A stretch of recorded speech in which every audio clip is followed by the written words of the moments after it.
दो लोगों की लड़ाई में, और दोनों के साथ संबंध अगर है तो उनके साथ मेरा बिजनेस का संबंध है ईरान के साथ, और उसका भाई का संबंध इसलिए है कि वो डिफेंस के मामले में हर युद्ध में वो हमारे साथ कदम ताल मिला के बिना निसंदेह वो सबसे पहले आके खड़ा होता है। जो हमारी मजबूरी में हमारे साथ खड़ा होगा उससे बड़ा मित्र नहीं है मेरा कोई। मित्र देश हमारा वो भी है ईरान।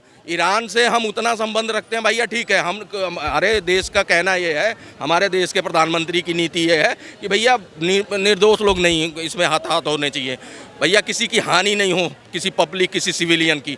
लेकिन अगर उनकी आपस की बशर्स की लड़ाई है, अगर वो कल को न्यूक्लियर बनाता है तो किसके लिए खतरा पैदा करेगा? वो सीधा इजराइल के लिए।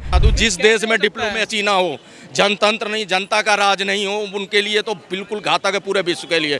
डेमोक्रेसी पाकिस्तान में नहीं है, सेना वहाँ की मालिक है, सेना के पास देश है। ईरान में भी सेम वैसी है, उसमें भी डिप्लोमेसी नहीं है। अगर वो कल को बनाते हैं तो उनके पास भी 3 आतंकवादी संगठन है जिससे वो हमला इजराइल पे हुआ, और जो हो रहा है ये सब तो ये आतंकवाद के चक्कर में हो रहा है, इस्लाम के चक्कर में हो रहा है। सीआईए ने बोला, फिर तो इसका मतलब सीआईए कोई प्रेसिडेंट नहीं है। सीआईए जो अगर कोई स्टेटमेंट पास करती है तो भैया वो इतनी बड़ी नहीं है कि वो अमेरिका हो गई। सीआईए अपना एक उसने चाल चला कि भैया लोगों का ध्यान जाए कि नहीं है, और पीछे से बम मार दिया। नमस्कार, मैं आकाश कुमार और आप देखना शुरू कर चुके हैं हिंदुस्तान 9 न्यूज़। इस तरीके से मोदी जी ने एक पोस्ट डाली और उसमें लिखा कि ईरान के प्रेसिडेंट, अगर आप चाहो तो हम मदस्यता करा सकते हैं। ये भारत के लिए एक बहुत गौरवान्वित बात है कि भारत देश किसी 2 देश, ऐसे देश जो मजबूत हैं, चाहे वो इजराइल है और वो ईरान है, उनके मदस्यता कराने के लिए भारत आगे गया है। और जाए भी क्यों ना, जब ईरान और इजराइल से इतने अच्छे संबंध जो हैं। फिलहाल अब देखना यह है कि अमेरिका ने जो 3 न्यूक्लियर वेपन पर ईरान के अंदर हमला करा, उससे पूरे विश्व में ये बात बताने की कोशिश करी कि ईरान के पास न्यूक्लियर वेपन बनाने की चीज़ें हैं और वो न्यूक्लियर वेपन बना रहा है। अभी तक जो वहाँ की सीआईए हो या इंटेलिजेंस हो, वो यही कहती आई है कि ईरान के पास ऐसा कोई भी चीज़ नहीं है जो न्यूक्लियर वेपन बना रहे हैं। ये तो अमेरिका ही ऐसा है, जब ईरान में उसने सद्दाम हुसैन के ऊपर हमला करा और वो ईरान के ऊपर भी हमला कराना चाह रही है। इसी मुद्दे को लेकर हम जनता के बीच में मौजूद हैं और जानेंगे कि आखिर में वो किसका पक्ष रखते हैं। नमस्कार सर, नाम क्या होगा आपका? AK चौबे। क्या नाम होगा आपका? मानव। क्या लग रहा है कि भारत देश को मध्यस्थता करनी भी चाहिए भी या नहीं चाहिए? देखिए, तटस्थ की हमारी वो रहा है, शुरू से नीति रही है। आज से नहीं, पहले प्रधानमंत्री नेहरू जी थे, वहाँ भी बेशक उन्होंने कुछ किया ना हो, लेकिन तटस्थ मतलब ये कि न्यूट्रल रहा भारत दो लोगों की लड़ाई में, और दोनों के साथ संबंध अगर है तो उनके साथ मेरा बिजनेस का संबंध है ईरान के साथ, और उसका भाई का संबंध इसलिए है कि वो डिफेंस के मामले में हर युद्ध में वो हमारे साथ कदम ताल मिला के बिना निसंदेह वो सबसे पहले आके खड़ा होता है। जो हमारी मजबूरी में हमारे साथ खड़ा होगा उससे बड़ा मित्र नहीं है मेरा कोई। और दूसरी रही ईरान की बात, तो ईरान से हम तेल लेते हैं, पैसा देते थे। अगर चार बाहर उनका वो बंदरगाह वो डेवलप अडानी कर रहा है तो अडानी बिजनेस के पॉइंट ऑफ व्यू से कर रहा है, डिफेंस के लिए नहीं बनाया जा रहा है। तो इसलिए जो है बिजनेस अलग है और पर्सनल हित अलग है। पर्सनल दोस्त वही होता है जो आपकी लड़ाई में आपके साथ आके खड़ा होकर आपकी मदद करे, ना कि वो चीटा कसी। तो बाकी कोई देश नहीं है, लेकिन इजराइल हमेशा खड़ा रहा है और इजराइल ने हर चीज़ से मदद की है। आज आयरन ड्रोन कह लो, उनके डिफेंस की जितनी टेक्नोलॉजी है भारत में मतलब 50% हमारे युद्ध में इस्तेमाल होती है। ऊपर से देखो, मित्र देश हमारा वो भी है ईरान। ईरान से हम उतना संबंध रखते हैं भैया, ठीक है। हमारे देश का कहना ये है, हमारे देश के प्रधानमंत्री की नीति ये है कि भैया निर्दोष लोग नहीं इसमें हाथ होने चाहिए भैया, किसी की हानि नहीं हो, किसी पब्लिक किसी सिविलियन की। लेकिन अगर उनकी आपस की बशर्स की लड़ाई है, अगर वो कल को न्यूक्लियर बनाता है तो किसके लिए खतरा पैदा करेगा? वो सीधा इजराइल के लिए। एक देश पाकिस्तान को अमेरिका ने दे रखा है। आज देख लो, वो बात पे अगर डेकार भी लेते हैं ना खा के वो पाकिस्तानी, तो न्यूक्लियर के बगैर डेकार ही नहीं आता। वो न्यूक्लियर को ऐसा बना दिया कि भाई साहब जन जन तक लोगों को, बच्चों को बता दिया 100 ग्राम का होता है, ऐसे जाएगा, ऐसे मुसलमानों को बचा के हिंदुओं को मार के आएगा। इस तरह की नीतियाँ अगर वो कर रहा है तो सिर्फ न्यूक्लियर के, और उस समय हमारी सरकारें जाग गई होती तो आज वो भी विहीन होता। क्योंकि देखो, जिनके पास आतंकवादी संगठन होते हैं, इस तरह के हथियार उनके लिए सेफ होते ही नहीं है, दुनिया के लिए खतरा होता है। देखिए सवाल कह रहे थे, देखिए ये कि इन्होंने कहा कि है ना, सीआईए कह रहा है कि भाई साहब उनके पास न्यूक्लियर वेपन नहीं है। फिर 3 महीने पहले का है। 3 महीने का है, क्योंकि अगर आप यहाँ पे थोड़ा सा देखोगे, थोड़ा आगे पीछे हो जाओ यार, पहले थोड़ा पास्ट में जाओगे तो इंडिया भी जो है ना, हमारे पास न्यूक्लियर वेपन भी है, ठीक है। टेस्ट भी कराए, दोबारा टेस्ट करे थे 1999 में, 2000 में इन्होंने दोबारा टेस्ट करा। वो कैसे बच के करा, पूरी दुनिया जानती है, छुपा के करा था, ठीक है।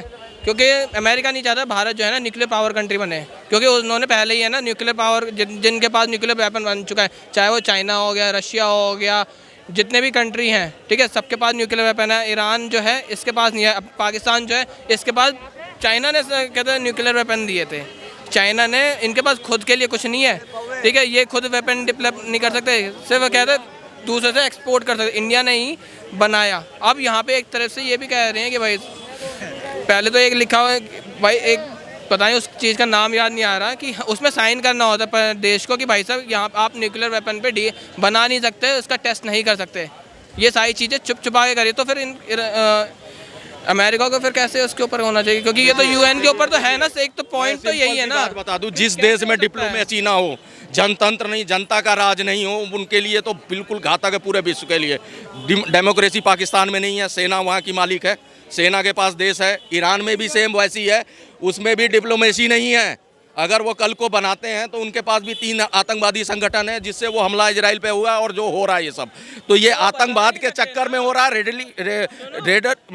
इस्लाम के चक्कर में हो रहा है। जब इस तरह के रेडिकल जो लोग होंगे, अगर इस तरह की चीज़ें उनके हाथ लगेंगी तो दुनिया के लिए तो खतरा पैदा होना ही है। तो इसलिए कोई भी मुस्लिम देश भी नहीं चाहेगा कि ईरान के पास हो। अगर नहीं है, मैं मान लेता हूँ नहीं है, तो भैया डर काहे का? फिर अमेरिका को इतना बड़ा ब्लस्टर बम ला के उसमें क्यों छोड़ना पड़ रहा है जो 295 फीट नीचे जाके फटता है? ये वो उसके लिए प्लेन भी वहाँ से अलग लानी पड़ रही है जिस पे पे लोड किया जाता है, और को B-2 बम्बर। तो ये सारी चीज़ें अगर अमेरिका कर रहा है, यानी अमेरिका को खुफिया जो भी कह रही हो, अमेरिका को अच्छे से पता है कि इतना न्यूक्लियर का CIA तो मना कर रही है ना। अमेरिका की जैसे भारत देश की रो है, जांच एजेंसी है, CIA मना कर रही है, तो अमेरिका खुद डिप्लोमेसी होती है। अभी तो इन्होंने, ट्रंप ने कहा 15 दिन हम कुछ नहीं करने वाले हैं, फिर हमला भी कर दिया। ये डिप्लोमेसी होती है। जैसे इंडिया ने मॉक ड्रिल करके ठोक दिया रात को, वही डिप्लोमेसी हर देश खेलता है। ध्यान तुम्हारा इधर दिखाएगा, देख कौआ उधर है, मार देगा इधर से। वही कर रहा है अमेरिका। अमेरिका, आप जब समझते हो, अमेरिका की बातों पे आपको 1% किसी देश को भरोसा नहीं है। कहता कुछ, बताता कुछ, करता कुछ है। वो चीज़ों का ध्यान रखो, उनके झांसे में और छलावे में मत आना, नहीं तो पिछवाड़े पे हाथ लगा के मुस्लिम देश देखते रहेंगे कि भैया किया क्या अमेरिका ने, साफ कर देगा। वो आपको कह रहा है कि हाँ नहीं है, वो कह रहा है युद्ध भी रोकने के लिए कह रहा था वो तो, लेकिन पीछे से ये भी कह रहा है कि ठोक दो। देखिए, मैं आपको एक बहुत बेसिक पहले क्लियर कर दूं, अगर आप हमारी जनता ऑडियंस देख रही है तो ये जो लड़ाई है ओवरऑल अमेरिका इसमें इसलिए नहीं कूद रहा था क्योंकि जो विदेश के लोग हैं, जो पूरी दुनिया के लोग हैं, वो ये कह रहे थे कि जब आपने इराक पर हमला करा, उसमें सद्दाम हुसैन नाम के व्यक्ति थे जिन्होंने आपको बेमतलब की मार दिया, जो कि आपने एलिगेशन लगाया कि वो केमिकल बना रहे हैं, बायोलॉजिकल चीज़ें बना रहे हैं, मिसाइल्स वगैरह, ठीक है, बना रहे थे, जीवाणु बम बना रहे थे और पूरा देश बर्बाद कर दिया। वहाँ के शासक को उन्होंने फांसी दे दी अपने देश में ले जाके और पूरी सत्ता पलट दी। हो सकता है ईरान की भी सत्ता पलट हो सकता है। ये जो हो सकता है, यही विदेश के जो लोग हैं, यही जो अलग अलग देश के लोग हैं, वो नहीं मान रहे थे। लेकिन आज अमेरिका ने जो करा है, वो शायद पूरी दुनिया को बताने के लिए करा है कि ईरान जो है वो न्यूक्लियर वेपन रखता है। और 3 जगह जो स्ट्राइक करी है, इससे अब साबित भी हो गया कि उन्होंने न्यूक्लियर वेपन पर जो स्ट्राइक करी है, मतलब उन्होंने न्यूक्लियर वेपन बना लिए थे या बनाने की राह पे थे। CIA ने बोला, फिर तो इसका मतलब CIA कोई प्रेसिडेंट नहीं है। CIA जो अगर कोई स्टेटमेंट पास करती है तो भैया वो इतनी बड़ी नहीं है कि वो अमेरिका हो गई। CIA अपना एक उसने चाल चला कि भैया लोगों का ध्यान जाए कि नहीं है, और पीछे से बम मार दिया। भैया है तभी तो मार रहा है। तो ये नौटंकी चल रही है। नौटंकी में अमेरिका के भाई मुस्लिम देश आ सकते हैं, लेकिन हिंदुस्तान के लोग समझदार हैं, वो जानते हैं बताता कुछ है करता कुछ है। ऐसा हो सकता है कि जिस तरीके से ऑपरेशन सिंदूर चल रहा था, ये मिडिल ईस्ट में गए डोनाल्ड ट्रंप और वहां से व्यापार करके आए। एक मिनट समझदार, एक बात बताओ। फिर पाकिस्तान के एक चैनल पे किसी ने कहा था, फिर कहते हुए गए आप वहाँ से हटा लीजिएगा, हम यहाँ पे स्ट्राइक करें, ये बयान क्यों दिया था? फिर पाकिस्तान के चैनल पे तो 4 रफाल में मार के गिरा दिए गए, 80 रफाल गए थे वहाँ पे, और फिर कह दिया सोशल मीडिया पे, वहाँ का डिफेंस मिनिस्टर जिम्मेदारी प्रतिष्ठित पद पे बैठा हुआ कह रहा है हमने सोशल मीडिया से सुना जी। तो ये पाकिस्तान है, पाकिस्तान की खबरें और पाकिस्तान की चीजें कहाँ ला रहे हो तुम? ठीक है, बिल्कुल सही बात है। अब यहाँ पे फिर लाहौर पे कब्जा कर लिया, कराची न्यूज़ चैनल तो अपने हिसाब से कब्जा करते रहते हैं और अपनी चीजें बताते रहते हैं। आज मैं कुछ बोल दूं अपने हिसाब से, आपने बोल दिया ना कि भाई CIA ने कहा कि वहाँ न्यूक्लियर नहीं है, लेकिन आप उसको जस्टिफाई कर रहे हो ना, या सोशल मीडिया पे ही कर रहे हो। तो सोशल मीडिया पे कोई कुछ भी कह दे, सबको आज़ादी है। सोशल मीडिया से डिसाइड नहीं होता कि क्या राइट है क्या रॉन्ग है।